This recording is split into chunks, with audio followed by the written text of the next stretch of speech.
Halo semuanya, welcome back to podcast Markicang. Mari kita berbincang bersama saya Rizal. Saya Tiffany. Saya Muhammad Janwansar. Dan selama beberapa menit ke depan, kita akan menemani teman-teman semua membahas seputar gizi dan juga kesehatan. Pastinya dengan keceriaan, senyuman, dan canda tawa. ini beneran canda tawa nggak? Bener dong. Oke, kalau kayak gitu ya. Namun sebelum kita ngobrol-ngobrol lebih jauh nih ya, kayaknya kita pengen tahu dulu background siapa sih di sini sebenarnya seorang Tiffany dan juga Janu. Betul. Siapa kalian? Siapa saya? Pasti pada penasaran ya siapa kita. Oke, mungkin dari saya ya kan ya. Halo teman-teman semuanya. Perkenalkan, saya Tiffany Sofianti. Saya sebagai Duta Kesehatan dari Provinsi Jawa Barat tahun 2023. Dan saya Muhammad Janu Ansar sebagai Duta Kesehatan Provinsi Jawa Barat tahun 2023. Oke, ini Duta Kesehatan ya. Betul. Bisa dilihat mungkin ya nanti kalau teman-teman nggak bisa nge-zoom, di zoom sendiri aja, dicubit kayak gitu ya. Di sini ada logo winner. Berarti juara satunya ya? Alhamdulillah. Oke, alhamdulillah banget. Berarti kesibukannya apa nih sekarang? Untuk kesibukan, alhamdulillah nih saya saat ini sebagai dokter di Puskesmas Cisarua di Kabupaten Bandung Mas Barat. Cisarua. Betul. Oh, saya taunya Cisarua tuh di Bogor. Di Bogor. Betul. Nah, ini Puncak cabang. tuh, puncak. Iya, Puncak ya? Oh, ini cabang ya? Cabang Bandung Barat. Oke. Kalau Janu dari mana? Oke, kalau saya sebagai perawat berdinas di Puskesmas Jonggol, Kabupaten Bogor. Oke, kalau inget Jonggol tuh inget salah satu sinetron ya yang ada Sony Wakong. Iya. Iya kan? Ibu Bener nggak tahu? Aduh, saya nggak tahu. Ya ampun. Apa kita beda generasi ya? Mungkin ya. FYI ya teman-teman. Ternyata di sini Duta Kesehatan tuh nggak cuma Dokter Tiffany juga dan bukan cuma Kang Janu, tapi saya juga duta. Saya nggak ada selempangnya di sebelah mana ya? Ini selempang saya. Cuman karena saya bukan winner, jadi saya jadi host aja ya di sini. Oke, nah ini datang jauh-jauh. Kang Janu tadi dari Bogor, Dokter Tiffany dari puncaknya Bandung Barat ya. Oke, kalau saya datangnya nggak jauh dari sini aja, karena saya yang punya acara jadi udah gitu. Oke, nah mereka tuh datang jauh-jauh ternyata bawa ada ini sebenarnya punya tim promosi kesehatan, dinas kesehatan ya, tapi didukung juga nih sama properti-properti yang dimiliki oleh Dokter Tiffany dan juga Jano. Di sini tuh ada apa ini sayur-sayuran ya? Peraga, betul. Contoh peraga terkait dengan makanan, karena spesial di episode kali ini kita akan membahas terkait dengan pros dan cons atau pro dan kontra sarapan atau tidak sarapan spesial memperingati Hari Gizi Nasional 2024 tentunya, yang diselenggarakan disupport secara langsung juga oleh Dinas Kesehatan Provinsi Jawa Barat. Kemudian ada apa? Bergizi Pangan Indonesia. Betul. Dan juga Lini Sehat. Gak cuman di situ aja teman-teman, jadi nanti kita akan jelaskan sedikit bahwasanya Dinas Kesehatan, kemudian juga Pergizi ya, dan juga Lini Sehat ini selalu memberikan informasi seputar kesehatan untuk teman-teman nih, supaya teman-teman juga bisa menjaga kesehatan dari rumah walaupun gak di rumah tapi di kosan ya. Oke, nah betul, dimanapun. Selain itu juga nih, kita sesuaikan lagi dengan tema dan judul yang kita bawa, bahwasanya di sini kita sudah mempersiapkan ada ini ya, market-market seperti ini. Betul. Karena banyak juga nih teman-teman yang ternyata bingung soal sarapan. Tapi sebelum kita bahas teman-teman ya, nanti dulu ya teman-teman ditahan dulu. Saya kepo dulu nih sama Dokter Tiffany dan juga Janu. Kalian datang ke Bandung ya? Iya. Udah sarapan atau belum? Aku udah sarapan. Sarapan tentunya. Sarapan juga. Sarapannya pakai apa nih biasanya? Kita beragam ya kalau sarapan pagi itu. Makanya nanti pasti bingung deh sarapan sehat itu Apa seperti aja apa sebetulnya? sih? Seperti apa sih? Iya. Oke. Nanti kita bahas ya kan ya. Oke, tentunya nanti kita akan bahas secara tuntas, setajam. Silet. Oke, tapi aku pengen tanya juga nih, sebenarnya aku kan bukan tim yang sarapan ya kak. Aku tuh mungkin sama kayak teman-teman di sana. Aduh, siapa di sini yang nggak suka sarapan? Itu kalian sama kayak saya.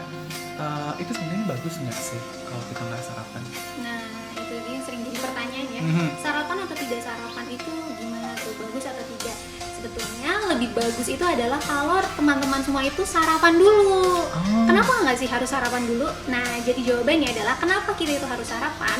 Kondisi kita setelah bangun tidur, itu kan kita tidur dulu tuh dalam jangka waktu yang lama. Nah, kondisi tubuh kita itu adalah sedang berpuasa karena kita tidur dong, jadi kan pasti tidak ada asupan makanan dan berpuasa. Nah, setelah bangun pagi itu untuk mengembalikan energi yang hilang pada saat berpuasa dan juga untuk menyemangati hari pada saat memulai aktivitas, itu bagusnya adalah sarapan dulu. Oke. Berarti ini juga masuk ke dalam manfaat dari sarapan itu sendiri ya. Betul. Selain menambah energi juga, nambah semangat juga teman-teman. Di semangat tuh bukan cuma datang dari support system atau pacar ya. Maaf di sini kita jomblo kecuali dokter kayaknya ya. Oke, tapi juga dipengaruhi dari sarapan ya. Tergantung manis, asin kayak gitu juga ngaruh ya. Ngaruh ya. Zat gizi terutama. Oh, zat gizi. Ini mungkin berkaitan sama ini juga ya. Nanti kita akan bahas nanti tapi teman-teman. Nah, tapi gimana nih soal kayak aku nih atau mungkin teman-teman juga, atau mungkin Kang Janu juga ngerasain ya, kalau misalkan setiap sarapan biasanya tuh suka sakit perut. Bener banget. Itu sebenarnya karena apa ya? Kalau sakit perut itu karena kan di dalam tubuh kita itu makanannya sedang diproses. Ada namanya di usus itu dengan peristaltik ya dok. Nah si peristaltik itu bekerja jadi mengakibatkan sakit di perutnya karena emang makanannya sedang diproses itu. Oh gitu. Tapi sebenarnya dari teman-teman juga ada pertanyaan ya kayak gue nggak sarapan, gue sarapan, buktinya kita sama gitu, nggak ada bedanya. Emang iya ya? Harusnya sih enggak loh. Harusnya ada perbedaan ya dok. Mungkin tidak disadari ya. Tapi sebetulnya dengan tadi yang seperti saya sudah katakan, kalau misalnya sarapan pagi terlebih dahulu, kita itu akan lebih siap untuk memulai hari. Kemudian juga kita akan lebih fokus dan berkonsentrasi, misalnya menerima pelajaran, bekerja, dan juga memperbaiki mood. Jadi nanti pasti hari-harinya itu akan lebih good mood gitu dan lebih bertenaga. Bertenaga. Hari ini bertenaga nggak nih? Bertenaga. Tenaganya tenaga kuda, zebra. Tenaga dalam. Mohon maaf. Kalau pakai tenaga dalam berarti kita podcast di sini kita pakai bahasa kalbu ya teman. Iya, betul. Cuma tanpa unsur cinta. Oh kenapa begini? Sama saya jomblo pak. Oh iya, ini coba. Saya juga sama. Kan tidak, maaf ya. Gitu. Nah teman-teman juga pasti penasaran banget ya terkait dengan informasi kesehatan kalau kita sarapan dan nggak sarapan. Nah ini tadi berkaitan juga sama teman-teman yang tadi udah sempat nanya kalau sarapan itu penting atau enggak gitu ya. Kalau kalian tadi tim sarapan, aku tim nggak sarapan, tapi Bismillahirrahmanirrahim aja. Abis dari sini aku bakalan sarapan besok pagi ya. Kalau sekarang kan nggak mungkin karena udah mau masuk lunch ya. Gitu. Nah terus dibarengin juga nih Kang dan juga dokter. Teman-teman tuh suka bertanya juga terkait dengan apa sih efek sampingnya kalau sarapan, karena banyak banget dari teman-teman yang ngerasa kayaknya kalau gua sarapan tadi sakit perut, terus ada juga yang kalau kuliah tuh ngantuk apalagi kelas pagi. Efek sampingnya menurut dokter sendiri dari pandangan medis atau mungkin dari segi pengalaman? Efek samping sebetulnya tidak ada, malah yang ada itu tadi kita akan memperbaiki mood, kemudian juga menambah stamina dan mempertajam fokus kita. Tapi kalau misalnya pada beberapa orang mungkin ada yang merasakan perbedaan-perbedaan ya, karena kan tiap orang punya metabolisme yang berbeda-beda. Jadi mungkin ada yang merasa kok ngantuk, kok ada yang sakit perut. Nah itu kembali ke setiap orang itu berbeda-beda. Dan harus diperhatikan juga kecukupan zat gizinya dari sarapan itu. Apakah misalnya sarapannya berlebih tapi sebenarnya tidak memiliki zat gizi yang cukup, nah itu juga harus menjadi highlight. Oke, kalau dari pandangan Kang Janu sendiri sebagai seorang perawat, Sebagai seorang perawat, kenapa harus ditekankan gitu seorang perawatnya? atau sebagai duta kesehatan deh? Iya sih, tapi hampir sama dengan dokter Tiffany, saya setuju karena kan metabolisme seorang itu beda-beda ya. Kadang ada yang memang cepat dia memproses di dalam tubuhnya, ada yang lambat juga. Jadi kalau yang cepat itu pasti dia akan merasakan sakit perut yang tadi kan. Dan juga emang asupan nutrisinya di dalam sarapan tuh apa aja sih sebenarnya yang harus kita makan itu. Oke, betul-betul ya. Ini juga masukan ya dan pengetahuan baru bagi teman-teman seputar sarapan. Nah, di samping itu juga nih teman-teman, kalau misalkan kita nggak sarapan tadi kan bakalan ngantuk dan lain sebagainya, itu juga sebenarnya berkaitan dengan mitos dan fakta yang selalu tersebar dan berkembang di kalangan mahasiswa dan para pelajar. Ini dia mitos dan fakta seputar sarapan atau tidak sarapan. Mitos dan fakta yang pertama, bener nggak sih kalau misalkan kita sarapan, banyakin aja makannya supaya nanti siang tuh lebih kenyang dan gak bikin gendut? Jawabannya adalah mitos. Oke, mitosnya kenapa nih? Jadi sarapan itu kita tadi yang penting itu adalah mencukupi kebutuhan gizi harian kita. Karena sebetulnya sarapan itu porsinya itu sekitar 15-30% dari kebutuhan gizi harian kita. Jadi sebetulnya yang diperhatikan itu justru adalah kandungan gizinya, bukan dari jumlahnya. Jadi kalau jumlah itu tentu harus mencukupi ya, dan setiap orang mungkin pasti berbeda-beda kebutuhannya. Tetapi yang paling penting adalah kandungan makrogizinya, mikrogizinya, itu yang paling penting. Oke. Ini yang kedua juga sebenarnya sudah dibahas juga tadi sedikit, tapi belum menjawab nih, mitos atau fakta kalau sarapan bikin kita ngantuk di kelas. Jawabannya Fakta juga. fakta. Gimana dong faktanya, harus gini ya? Oh gini, fakta. 1, 2, 3. Fakta. Oke, faktanya kenapa nih? Oke, jadi faktanya sebetulnya gini, memang dengan kita sarapan itu kan pasti ada proses untuk mencerna si makanan tersebut dalam tubuh kita. Nah, oksigen itu yang dialirkan itu akan lebih banyak untuk mencerna makanan. Akhirnya kita akan merasa lebih ngantuk. Tapi walaupun ini fakta, itu tidak selalu setiap orang merasakan yang sama, karena berhubungan dengan jumlah dari yang kita makan, jumlah sarapan yang kita makan itu porsinya seperti apa sih ya. Kalau terlalu banyak otomatis kita pasti akan merasa mengantuk, tapi kalau porsinya cukup pasti tidak akan mengantuk, malah yang ada malah jadi segar. Jadi harus digarisbawahi ya. Di garis Jadi bawahi fakta dengan garis bawah Bintang. bintang-bintangnya. Ini juga berarti berkaitan sama menu-menu yang sudah ada di hadapan kita ya, Dok dan Kang Jano. Kan tadi notice terkait dengan gizi, terutama pemenuhan saat kita sarapan ya, biar kita nggak ngantuk, biar kita jauh lebih semangat, berenergi, dan jauh lebih ngejreng kayak gitar yang jreng gitu. Dan jauh lebih semangat juga ketika kamu mengejar sebuah harapan cinta dia. Asik. Aduh. Nggak boleh kayak gitu ya, kita nggak boleh. Oke. Di sini dokter dan Kang Jano bawa apa aja? Oke, boleh. Ini dipegang dulu ya, kayaknya sayur-sayurannya, daging-dagingannya boleh. Saya megang ininya aja, Oke. piringnya dulu ya. Jadi sebenarnya di ruangan ini kita ada apa namanya? Isi piring. Isi piring. Ada isi piringku. Mungkin teman-teman tahu kalau dulu tuh ada 4 sehat 5 sempurna. Ada nyanyiannya gimana? 4 sehat 5 sempurna. Makanan yang bergizi gitu ya. Iya nggak sih? Iya. Iya. Kayaknya apakah aku terlalu muda? Enggak ya. Jadi dulu kita mengenalnya dengan 4 sehat 5 sempurna. Tapi kalau sekarang namanya apa nih? Isi Isi piring. piringku. Gerakan isi piringku. Dan kemarin juga kalau tidak salah ya, aku sempat scroll-scroll di sosial medianya Kang Janu dan juga Dr. Tiffany, bahwasanya turut serta ya bersama Dinas Kesehatan Provinsi Jawa Barat melakukan gerakan aksi Aksi bergizi bergizi. ke sekolah-sekolah gitu.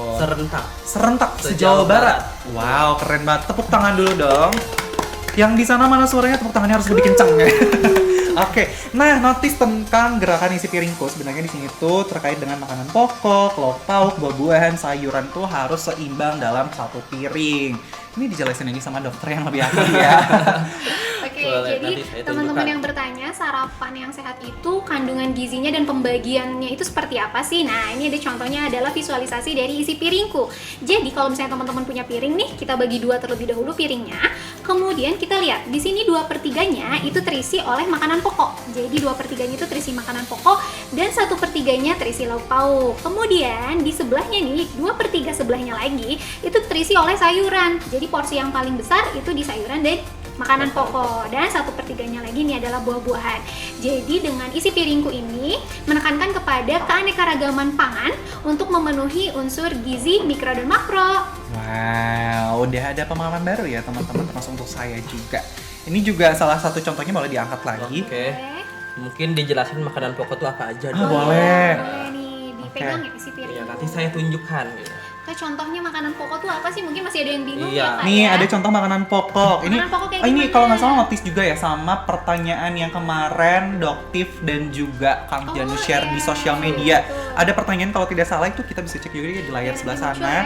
Pertanyaannya adalah untuk sarapan, kira-kira sarapan yang bagus itu seperti apa? Ini berkaitan sama gerakan isi piringku juga. Untuk makanan pokok yang bagus ada apa aja?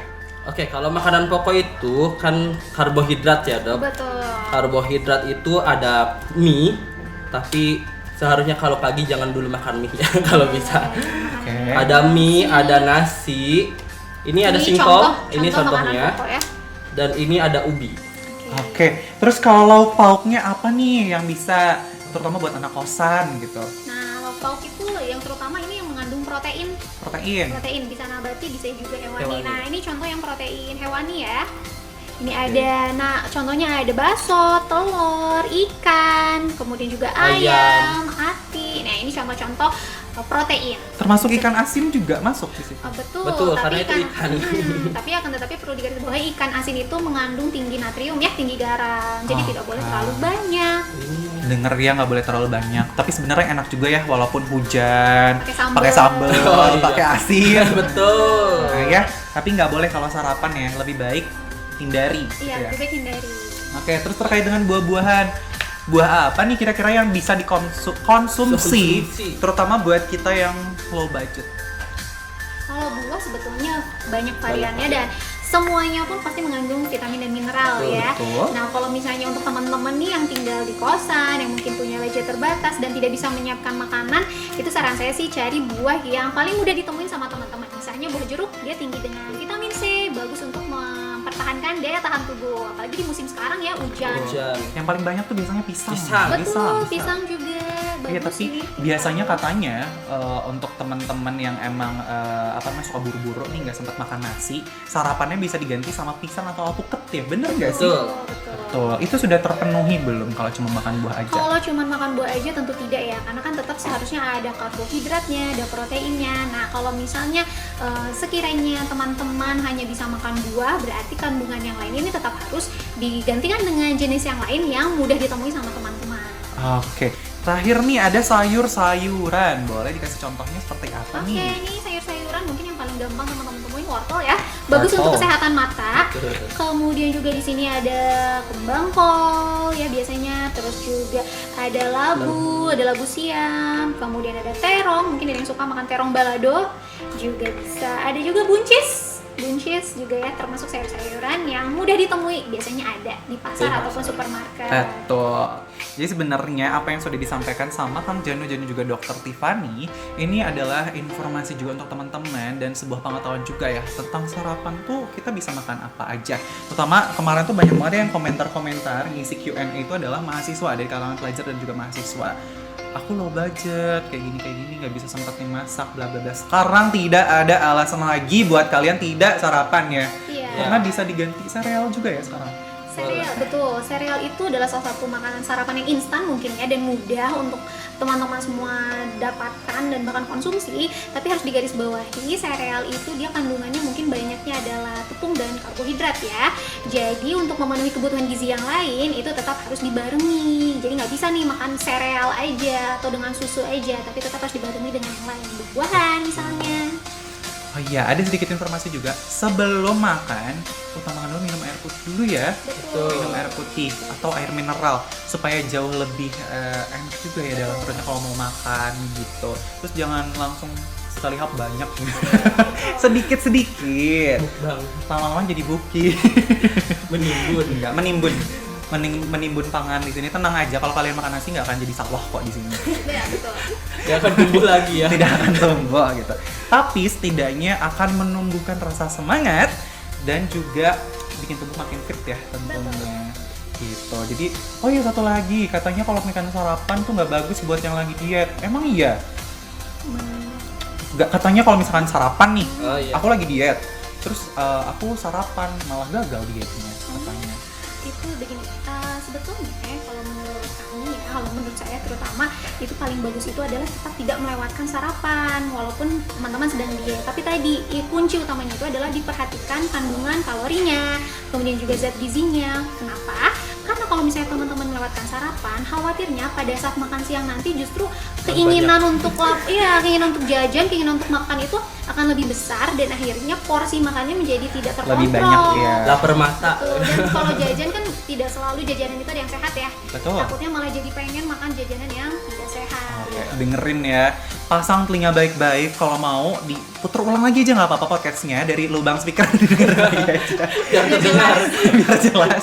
Kalau sebenarnya sarapan nggak bikin diet kalian gagal.